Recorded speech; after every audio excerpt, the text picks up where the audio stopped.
Yeah. Okay, go on. Okay, that's good. Let's go. Oh, Bye. Bye. Ja, vi det. God dag. Jo, tack för det. Kör med över, va? Kallt? Ja, jag vet inte, allt kallt. Vi har några... Helt i några livor, så. Ja, ja. Ända vi nu i en musikvideo. Ja, ja. Ja, ja.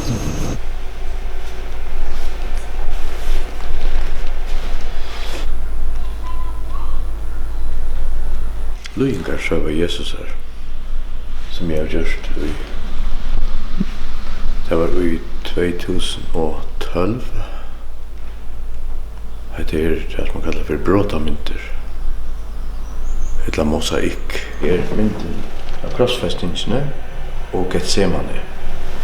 Jag har antal här är 90 gånger trus och det som jag har gjort nu är 142 gånger 100, så det var något större.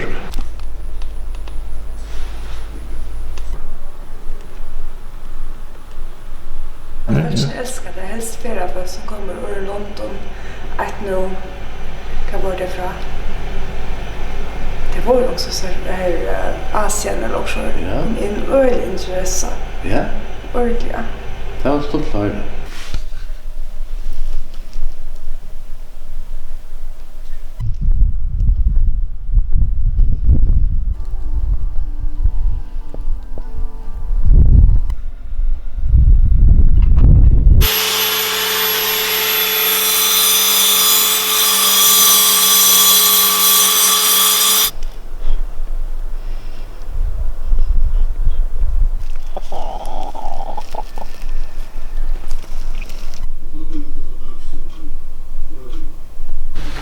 Så jag kör alltid till det. Det tänker så mycket.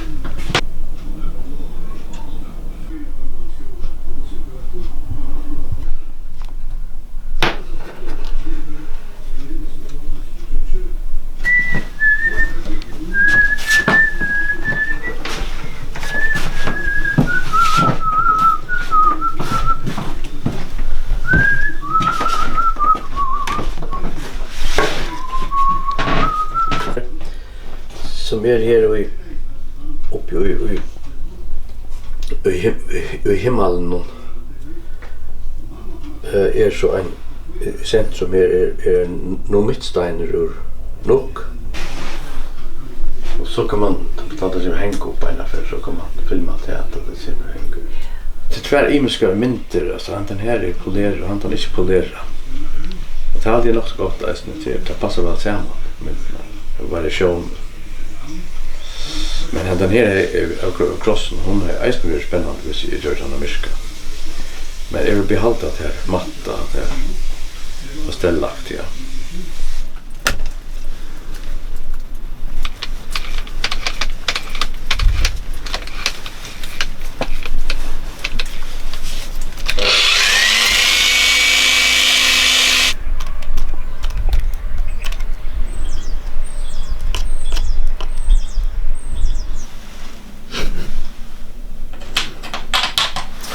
Lars.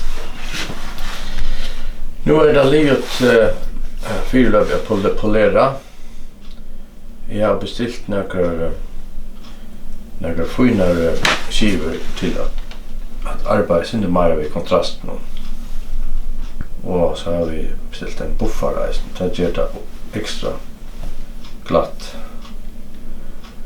Så kläder ska suttjast, kläder gäster. Han tar en sandsteiner. Som kommer ur norr Enneberg, hausens botten norr Enneberg. Jag fick han från Ola Hans Svain som silte vid Norrheim. Käljabaden Norrheim.